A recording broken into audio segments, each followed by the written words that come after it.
네트워크 뉴스입니다. 오늘은 특별대담 순서로 준비했는데요. 이동환 경기고양시장과 함께합니다. 안녕하세요. 예, 안녕하세요. 지난해 취임해서 예. 뵙고 두 번째 인터뷰입니다. 예. 그럼 어떻게 보내셨나요? 정말 바쁘게 보내는 것 같습니다. 9월부터 12월까지는 어떻게 보면 각 동을 다 방문을 했는데 우리 고양시가 방문한 동이 44개 동입니다. 단순 계산을 해서 하루에 한 군데를 다녀도 44일이 걸리는 그런 시간인데 그 사이에 뭐 다양한 일들이 많다 보니까 그 기간이 점점 늘어났다고 생각이 듭니다. 일정도 굉장히 빡빡하게 이루어졌고 힘든 만큼 보람도 있었다고 생각합니다. 정말 눈코 뜰 새 없이 바쁘셨던 것 같은데 그 시장이 되고 나서 본 고양시의 모습이 있을 것 같아요. 뭐 조직도 이번에 개편하려고 하시고 특히 그 굉장히 강력한 재정 혁신을 강조했다고 들었습니다. 우리 뭐 조직 측면에서 보면 일기 신도시에 관련되어 있는 부분을 재건축하는데 필요로 하는 부분들을 강화를 시켰고요. 그다음에 자족 기능을 어떻게 강화할 것인가 고민. 그다음에 교통 분야가 아무래도 좀 확충이 되어야 시민들의 그 발이 편리해질 수 있다고 생각해서 그런 현안을 중심으로 해서 조직 분야를 좀 새롭게 개편한 부분이고요.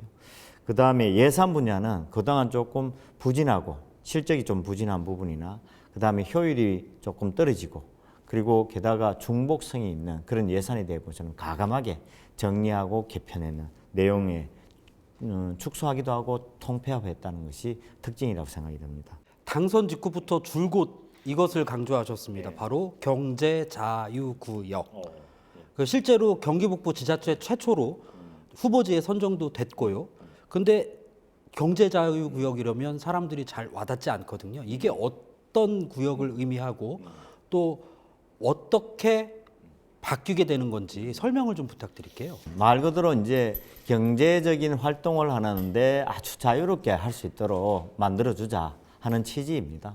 경제자유구역이 지정이 되면 우리가 얘기하는 기업들 중에 우리가 외국인 투자기업이나 그다음에 국내에 복귀하는 기업이나 핵심 전략 산업 분야의 기업들이 이를테면 그 지역에 왔을 때 세금 감면이라든가 그리고 규제 완화에 대한 부분들이 적용이 되다 보니까 우리 고양시에는 대기업이나 그리고 우리가 얘기하는 뭐 코스닥이나 아니면 뭐 코스피에 등록되어 있는 기업들이 거의 없습니다. 아마 경제자유구역이 지정되고 난 다음에 기업들이 많이 들어오면 고양시는 아마 글로벌 자족도시로서 역할을 할 수 있게 되리라고 생각합니다.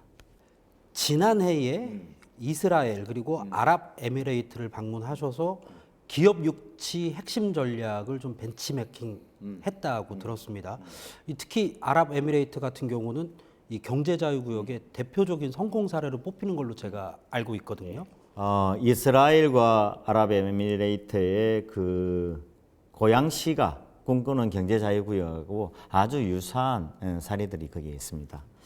특히 이스라엘 같은 경우에는 애플이라든가 그다음에 페이스북 등 이 글로벌 기업들이 R&D 센터를 비롯해서 거의 한 400여 개가 입지를 하고 있습니다.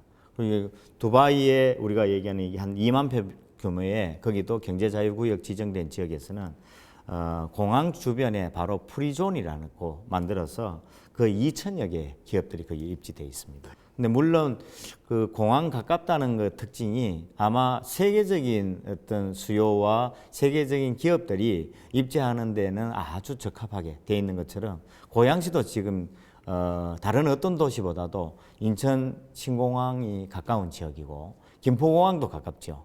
그리고 주변 여건이 인적 자원도 아주 풍부하고 그리고 아직도 고양시는 그런 부지들이 남아있기 때문에 아마 여건상으로는 아주 좋은 지역이라고 판단되는 부분이랍니다.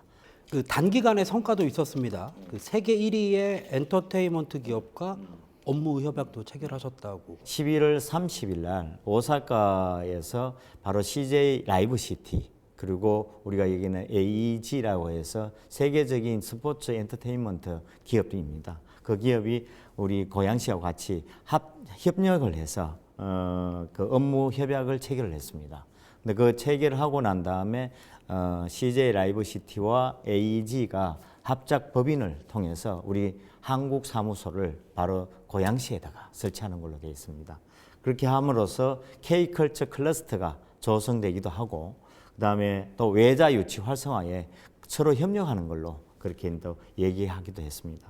물론 이렇게 하게 되면 뭐 상징적인 의미에서는 고양시에 바로 특례시 1호 기업이 유치됐다고 할 수도 있습니다. 고양시가 일기 신도시입니다. 그렇죠? 근데 이런 얘기는 많이 들으셨을 것 같은데 네. 같은 일기 신도시인 판교하고 비교되는 경우가 참 많았습니다. 분당이죠 그때. 네, 그렇죠. 이게 어떤 문제가 있었고 또 앞으로 이게 어떤 방향으로 나아가야 되는 걸까요? 이제 우리가 일기 신도시는 5군데 있는데 대표적으로 이제 분당 신도시와 일산 신도시를 비교를 많이 합니다. 당시 처음 시작할 때는 우리가 부동산 가격이라고 하는 집 가격이 한 10% 정도밖에 차이가 없었어요. 분양할 때. 근데 지금은 가격 차이가 너무 커져 버린 거죠.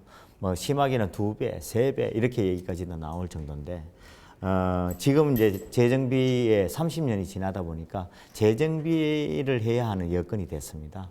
그 지금의 현재의 상황의 여건으로 단순 비교할 때면 그런 차이가 나지만은 이제는 재건축을 통해서 거기에 새롭게 하게 되면 아마 그런 비교가 의미가 없을 상황이라고 생각이 듭니다. 왜 그러냐면 그냥 집만 지어왔던 우리 고양시의 그 여건을 이제는 완전히 뭐 경제자유구역을 이제 지정을 통해 가지고 기업들이 들어와서 자족성이 강화된 도시로서 변신을 하기 때문에 그만큼 그 가치와 그런 모습들이 달라질 수밖에 없는 여건이라고 생각이 듭니다. 자, 이제 어느덧 마지막 질문인데요. 네. 이제 새해가 됐습니다. 네. 많은 고양 시민께 덕담 한 말씀 해주시고요. 앞으로 올해 고양시는 이렇게 달라지겠다는 포부도 좀 부탁드리겠습니다. 예, 개묘년 그 검은 토끼의 해가 밝았습니다. 아마 검은 토끼라고 얘기하면 검은색은 사실 지혜를 상징을 하고 토끼가 갖고 있는 의미는 풍요를 의미한다고 생각합니다. 새해에는 우리 시민들이 모두 만족하고 그리고 자랑스럽고 그리고 자부심 느끼는 그런 고양시가 될 수 있도록 한 발 한 발 힘차게 열심히 나가도록 하겠습니다. 늘 건강하시고 행복하십시오. 감사합니다. 지금까지 이동환 경기 고양시장과 함께했습니다. 오늘 말씀 감사합니다. 예, 감사합니다.